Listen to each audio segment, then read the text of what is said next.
This month, we experience the Gen Con effect as we count down 10 of the hottest board games, including 7 games that have never appeared on the top 10 ever before. Plus, there's a brand new game in the #1 spot, so stay tuned because it's all coming up as we count down the top 10 hottest games as of September 2018.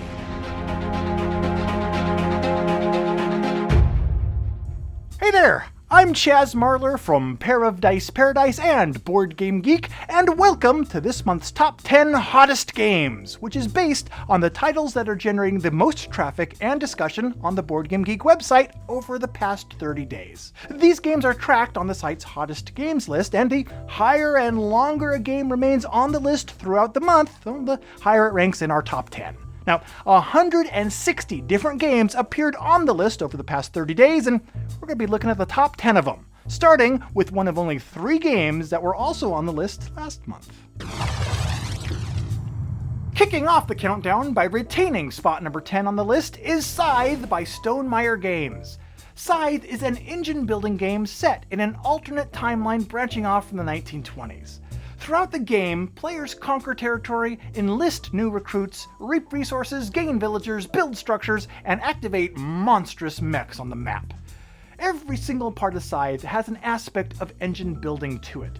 Players can upgrade actions to become more efficient, build structures that improve their position on the map, enlist new recruits to enhance character abilities, activate mechs to deter opponents from invading them, and expand their borders to reap greater types of quantities of resources. This game has been a definite fan favorite, spawning 3 expansions, an alternate family version with My Little Scythe, and lingering on the hotness list for nearly 2 years. Yep, even though Scythe is an engine that's been chugging along for several months now, it's an engine that still obviously has a little bit of steam left in it. Making its first appearance on the countdown in spot number 9 is Villainous by Wonderforge. In Villainous, each player takes control of a different villain from various Disney movies.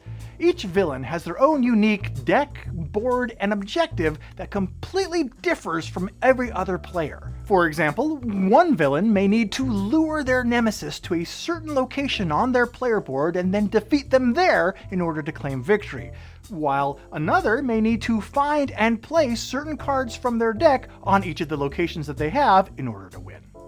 Players will race to complete their evil agenda while being stymied by unfortunate twists of fate that are inflicted on them by their opponents. Even though Villainous is a game that's designed around animated Disney properties, this game can still have some bite to it. Accessible enough for families, but still with enough depth to keep gamers engaged, Villainous' sinister scheme of taking over the top 10 starts to take shape this month with its debut in spot number 9.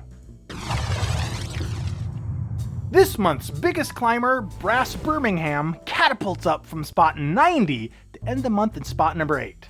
2018's Brass Birmingham is an economic strategy game that serves as a sequel to Brass, which was published first in 2007. This version of Brass tells the story of competing entrepreneurs in Birmingham during the Industrial Revolution.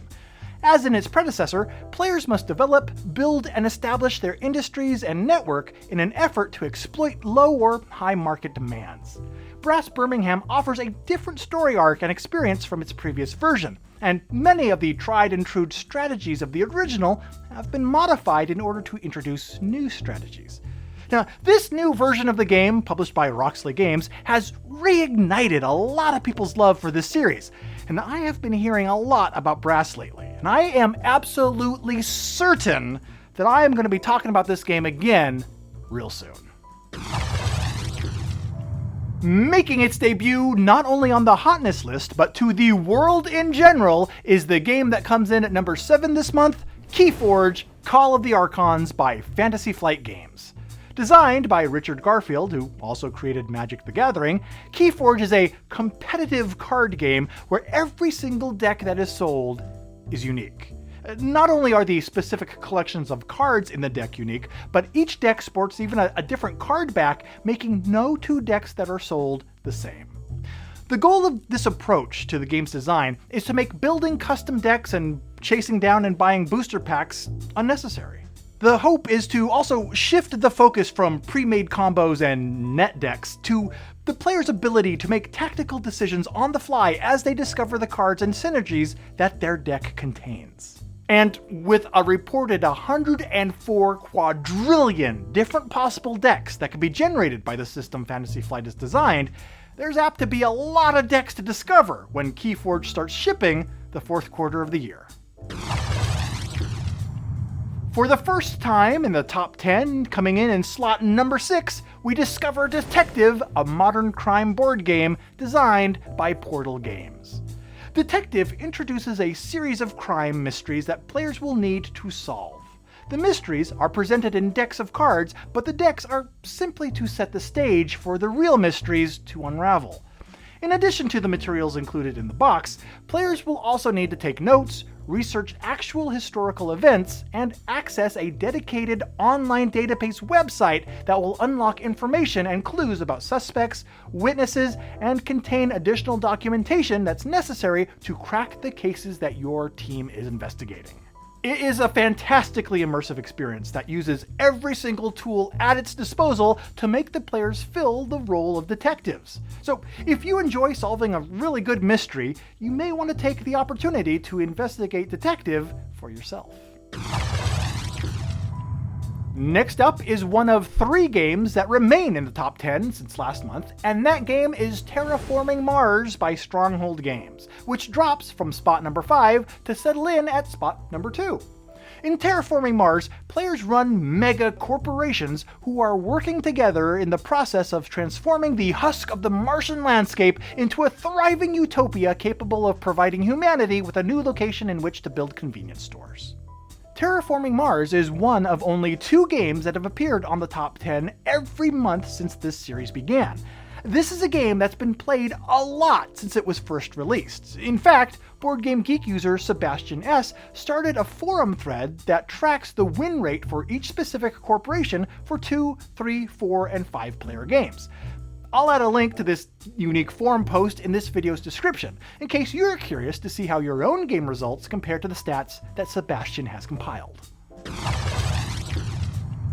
The next game on our list catapults up from spot number 38 to end the month in slot number 4. And that game is 2007's Brass Lancashire, which is an economic strategy game that serves as the precursor to Brass Birmingham, which was published in 2018. Brass Lancashire, first published as just Brass, is an economic strategy game that tells the story of competing cotton entrepreneurs in Lancashire during the Industrial Revolution. In the game, players must develop, build, and establish their industries and network so they can capitalize on demands for iron, coal, and cotton. Brass Lancashire was recently rebooted by Roxley Games with a new edition that features new artwork and components, as well as a few rules changes.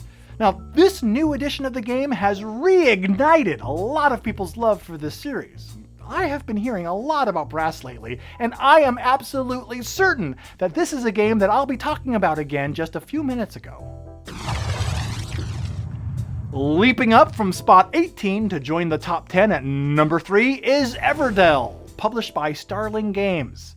Everdell is a game of tableau building and worker placement that takes place within the valley of Everdell, beneath the boughs of towering trees, among meandering streams and mossy hollows, where civilization of forest critters have begun to expand their empire. Through card drafting, hand management, and set collection, players will lead their faction into a new era for the animals by constructing buildings, encountering various characters, and hosting different events. The game not only features a 3-dimensional tree to hold cards and components during the games, but also squirrel meeples. Squirrel meeples! Additionally, a collector's edition of Everdell was available for purchase at Gen Con, and the standard edition of the game is currently scheduled to be released in December. After nearly a continuous year in the number 1 top spot, Gloom Haven drops down 1 notch to end the month in spot number 2 on the countdown. Gloom Haven is a Euro-inspired game of technical combat in a persistent world of shifting motives. Players will take on the role of a wandering adventurer with their own special set of skills and their own unique reasons for traveling into the dark corners of this world. And in the process, they're going to enhance their abilities with experience and loot, discover new locations to explore and plunder, and expand an ever-branching story fueled by the decisions that they make. Gloom Haven has slipped out of the #1 position on the hotness list, but it still remains the #1 ranked game on the BoardGameGeek website overall, coming in just above Pandemic Legacy Season 1 and Through the Ages.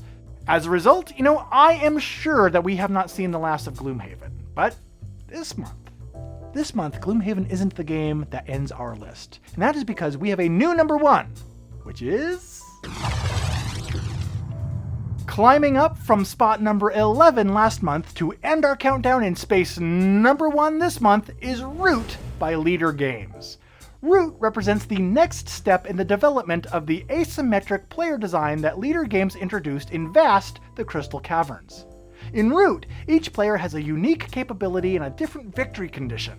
In the game, the nefarious Marquis de Cat has seized the Great Woodland, intent on harvesting its riches. Under her rule, the many creatures of the forest have banded together, and this alliance will seek to strengthen its resources in order to subvert the rule of cats. Wow. Root attempts to maximize interaction and replayability by giving each role unique abilities and objectives and empowering the players to drive the narrative. This is a game system that's designed to capture the imagination of the players, and it appears to have achieved its objective as Root has risen through the ranks to end the month in the top spot in our countdown.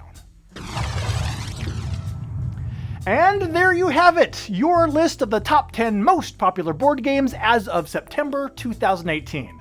And for more board game countdowns, news, previews, and playthroughs, be sure to subscribe and turn on notifications so you don't miss any of the videos posted on the channel.